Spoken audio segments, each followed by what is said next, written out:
Hola chicos, aquí estoy, otro día de ser y estar. Vamos a repasar la diferencia entre ser y estar, pero en español 4. So yesterday we did kind of like an español 2, ser y estar, and today we're going to do more of an español 4, ser y estar.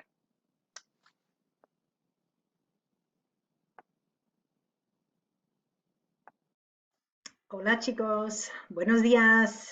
Aquí estoy otra vez. Vamos a estudiar ser y estar otro día. Yesterday was more of a Spanish 2 ser y estar, and today is going to be Español 4 ser y estar. So these are a little more advanced uses of ser y estar. Okay, so if you didn't already copy the notes that I provided on Classroom, you can either print them or you can just type straight onto them. And then here we go. Okay, so, oh, and there'll be questions embedded in the video. So let's get started. Okay, so ser y estar, usos especiales. You use ser with adjectives that describe inherent traits, and estar with adjectives that describe conditions. So just like we talked about yesterday.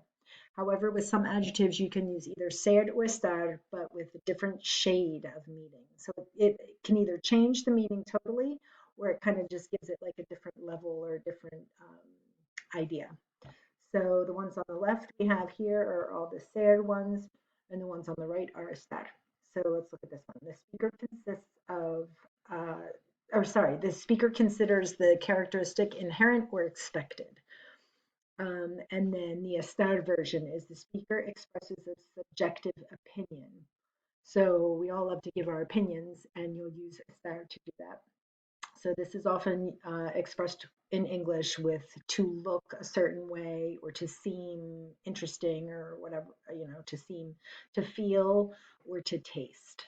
So we usually use these verbs in English, where in Spanish we use the verb estar.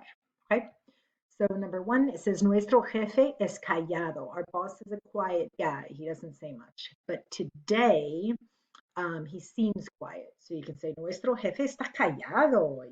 He's so quiet today, or he's quiet at the moment. He's not saying much. Number two, Patricia is guapa. She's pretty all the time. She has her bone structure is great, and she's just pretty inside and out, and she's just a lovely person. But if Patricia gets dressed up, she does her hair, maybe her hair is done, not like mine. And she puts on some nice clothes and she just looks really good. Maybe she's getting ready for prom. That unfortunately didn't happen this year.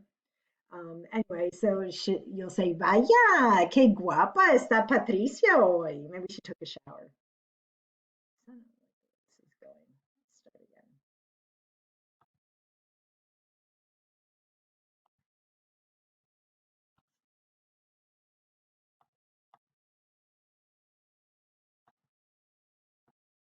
Hola chicos, buenos días. Aquí estamos con ser y estar, día 2. Ayer fue ser y estar español 1, español 2, y hoy es ser y estar español 4. So this one is a little more advanced. So we'll still study ser and estar using the conjugations we went over yesterday, only today will be un poquito más avanzado con diferencias. Okay? So if you didn't already print the notes from Google Classroom that I posted for today, go ahead and do that. And then there'll be questions embedded in the video that you'll answer on the other document provided. And could you please answer on that document and not in your notes? It makes it easier for me to check them. Okay. All right, so ser y estar. You use ser with adjectives that describe inherent traits. So if you want to say that somebody is tall and they're a tall person, it's just they're tall, you say es alto, right? You know that already. And estar to describe conditions. So if you want to go outside, you say, ooh, estoy pasando mucho frío. I'm chilly out here. It's your condition right now. However, with some adjectives, you can use either ser or estar, but with the different shade of meaning. So you still use them. It's just with a little change, a little extra change. So at the top we have ser, and on the other side we have estar, and let's go over them. So the speaker considers the characteristic inherent or expected. So this is a sure thing, pretty much. So you say, nuestro jefe es callado. He's a quiet guy. It's just the way that he is. He doesn't say much in general. But then you could also say, nuestro jefe está callado hoy. So maybe en este momento, él está callado, no sé, no está diciendo mucho.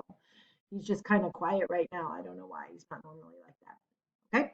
Differences between ser and estar with the same adjective. So callado, of course, means quiet. The next one, Patricia is guapa. Patricia, she's a beautiful person. She's pretty on the inside. She's pretty on the outside. She's just guapa all the time. She just looks good. She acts nice all the time.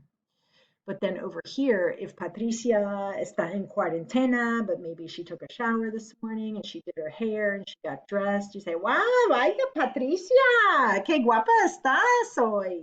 If you're talking to her, if you're talking about her, you say, oh, doesn't Patricia look pretty today? Está muy guapa.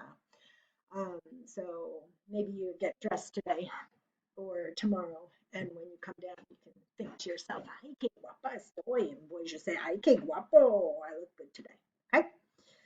The next one, el seguro. Seguro is insurance, which a lot of you guys pay if you drive a car. So, or maybe, well, either way. Okay, so seguro. Es caro. Isn't insurance expensive? Car insurance is very expensive. So it's an inherent quality. It's just usually expensive.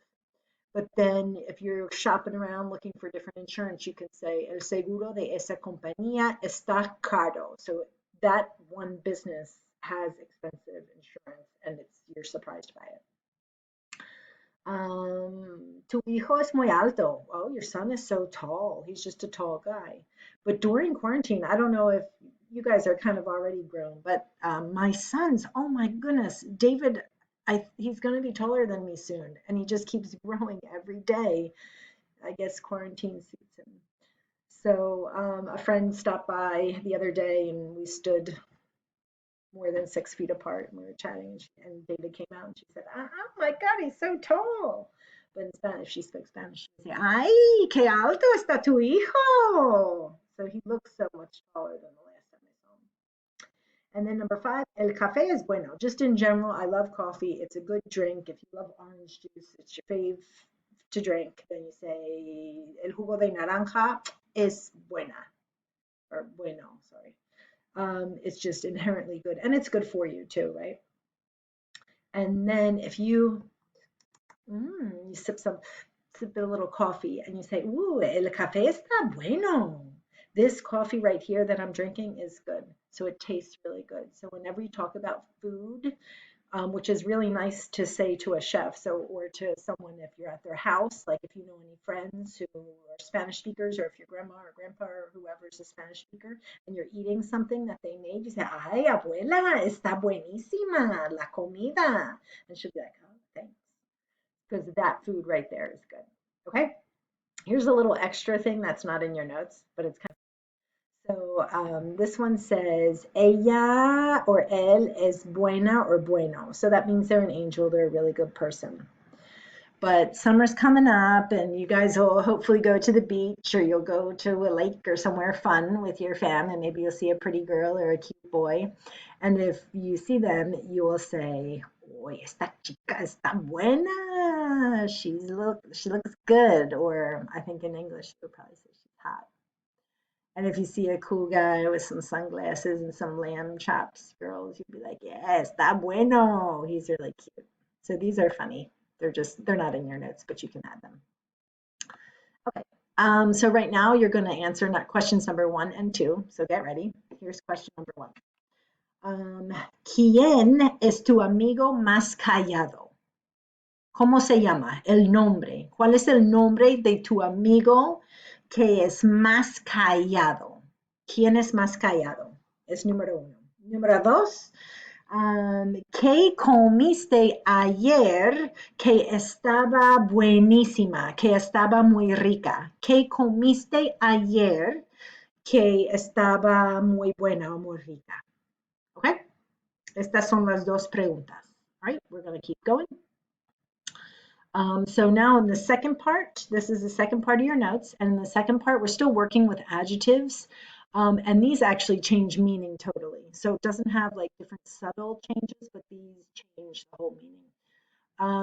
So the first adjective we have is aburrido. So of course, aburrido means bored or boring, just depends on if you use ser or estar. So if you want to say the meeting was boring, you would use fue aburrida. This is the ser column and this is the estar column. If you want to say, oh, quarantine is so boring, I was bored all day, then you could say, él estuvo aburrido todo el día. He was bored the whole day. Listo. Listo. If I say to you, ¿están listos? I say, are you guys ready? Are you ready? Están listos. But if someone is really smart or they're very clever, you use ser with that. And that means es listo means like that they are smart. So nuestra bolsista es lista. She's really smart. Our broker is smart. But if you want to say someone's ready to go, you use está listo. I feel like they're both pretty popular. They're both pretty used. I'd say we might use está listo a little bit more than es listo, but you can say es inteligente. Okay. Malo means bad. So you can say, ay, estoy mala. I'm not feeling so well today. I'm kind of sick if you use estoy. But if you say that someone is a bad guy, just all around, they're not a nice person, you would say es malo. They're bad. They're a bad person. They're a mean guy. So el jefe es malo. La administradora está mala. Maybe she's not at work today because she's sick. Okay, rico means rich. It can be rich with money or it can be rich with flavor. But in English, rich with flavor means that it's like too sweet, like so sweet that you can't eat it. But in Spanish, it means that it's like the yummiest thing. So last year, my kids told me this food smacks. So that's what that means, that this food smacks. Okay. So nuestra jefa no es rica. Our boss doesn't have a lot of money. She's not rich. La comida de la cafetería está rica. The food in this cafeteria, is delicious. It's snacks. And then the last one I have right here, vivo. Vivo means alive. It means lively. It just depends on what you use. So es una fiesta viva. Yeah, this is a lit party. The party is lively. I would translate this as lively, but you guys will say lit. So the party is lit. La fiesta es viva. Last year the kid says la música, I would say la música es viva in español, like this song is really good or lively or whatever. It's like an upbeat song, but you guys might say it's about the song slaps. That's so fun. La planta está viva means just the plant is alive. So the difference between es viva and está viva. And this is common. Like people say es viva, es música viva, es una fiesta viva. They use that and of course something that's alive. Okay. So now you're going to answer questions number 3 and 4. Número 3 is nombra una canción o banda que es viva. Dime el nombre de una canción viva o una banda viva que te gusta. Y número 4, ¿cómo es la gramática? ¿Cómo es la gramática? ¿Es la gramática aburrida o es la gramática interesante? ¿Te gusta la gramática? All right, we'll finish it up. Hopefully we finish within 15 minutes because that's how long I have. So, ojo, the verb estar with vivo means alive. I kind of just gave you this little lesson. The verb estar is also used with muerto to mean dead, even though death is permanent. So if you want to say that, oh, my car died, mi coche está muerto, ahí está muerto. You use that for something that is no longer alive. There's used for the verb to take place. I talked about this yesterday for half a second. To take place is where there's an event. El concierto será mañana. The concert will be tomorrow. It also means the concert will take place tomorrow. It will be in the theater. Será en el teatro y tendrá lugar en el teatro. Kind of means the same thing. All of these, estar de acuerdo means to agree with, to estar de mal humor, estar de buen humor, de mal humor, estar de moda, estar de pie y estar de vacaciones. Yeah.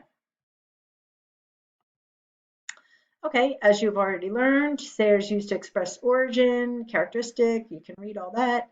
And I'm going to, oh, I thought I wrote in what these mean in English. Dang it. All right, well, what you could do is see if you can write them in English, and I'll put the answers for you on Google Classroom so you can check your answers. If you have any questions, you can always visit me during my office hours, which are really exciting.